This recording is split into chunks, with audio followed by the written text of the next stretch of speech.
Is it possible to communicate with dead people? Sure seems that way. Because Jesus is dead. No, well, yeah, but he rose, remember? Okay. Yeah, so he's alive. So Okay. yeah. No, but actually there's a passage in Scripture that talks about someone actually communicating with the dead.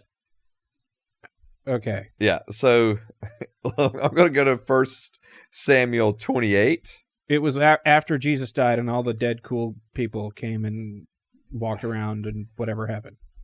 No. Did people talk to him? I mean, that would be kind of cool, but they wouldn't be dead anymore. Didn't a bunch of dead people come back to life? Yeah. Or not to life, or their spirits walked around or something? Yeah. Did anyone talk to him? I mean, it seems like that's, yeah. Okay, so it is possible to communicate with dead people. Okay, but, all right, so outside of like zombies walking around or whatever it was. Yeah. Or in this case, people that actually rose from the grave and that kind of thing. So, but let's talk about like someone actually communicating with the dead in the sense of like communicating with them through like what we think of as like, you know, conjuring up the spirit world. Okay. All right. Cool. So in chapter 28 of 1 Samuel, okay, Samuel has actually died at this point. Okay. All right. So he's dead. And King Saul. He died in his first book? Yeah. What's the second one about? Is someone talking to him dead the whole time in the second one?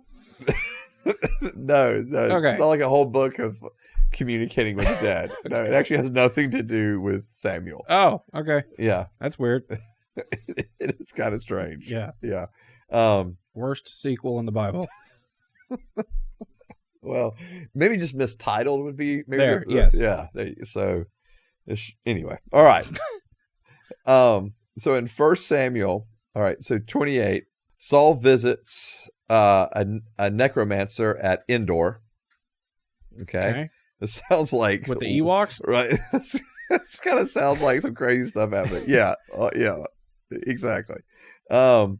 And so he goes and she asks, who is it that you want me to bring up for you? Mm-hmm. And he says, this is in verse 11 of 28. Bring up Samuel for me, he answered.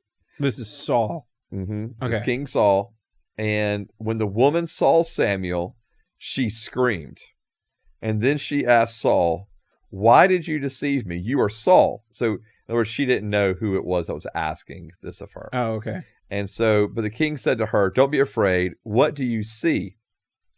And this is what she says. I see a spirit form coming up out of the earth, the woman answered. And then in verse 14, Saul then asked her, what does he look like? And she said, an old man is coming up, she replied. He's wearing a robe. And then Saul knew that it was Samuel. And he knelt low with his face to the ground and paid homage. Didn't they all have robes? Didn't everyone in the Bible wear robes? There was a lot of robes being worn. Yeah. So for some reason, he knew it was Samuel. And verse 15, why have you disturbed me by bringing me up? Samuel asked Saul. And then Saul replies, I'm in serious trouble. And so I am in a bad way. I need help from my guy, but you're dead. And so this is what he says. He says, the Philistines are fighting against me and God has turned away from me. He doesn't answer me anymore, either through the prophets or in dreams. So I've called on you to tell me what I should do. And Samuel answers, since the Lord has turned away from you and has become your enemy, why are you asking me? The Lord has done exactly what he said through me. The Lord has torn the kingship out of your hand, given it to your neighbor David.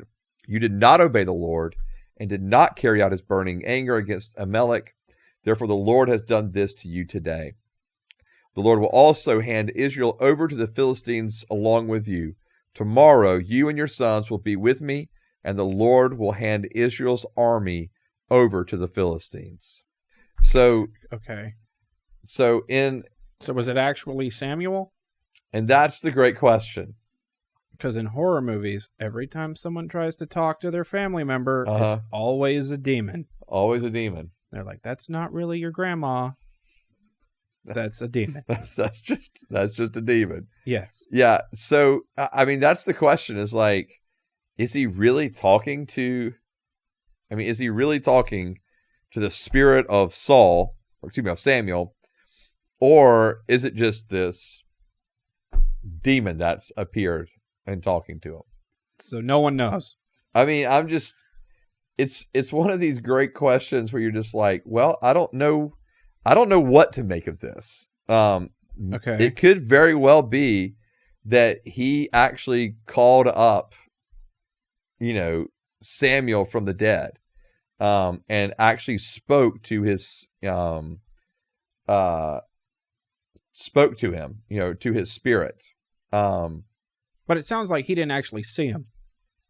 Yeah, it's more like just words are being said. Right. Yeah. Because he kept asking her what he looked like. Yes. Well, and that's true. But she said, I see a spirit form. What does he look like? Yeah. Woman coming up. But then he hears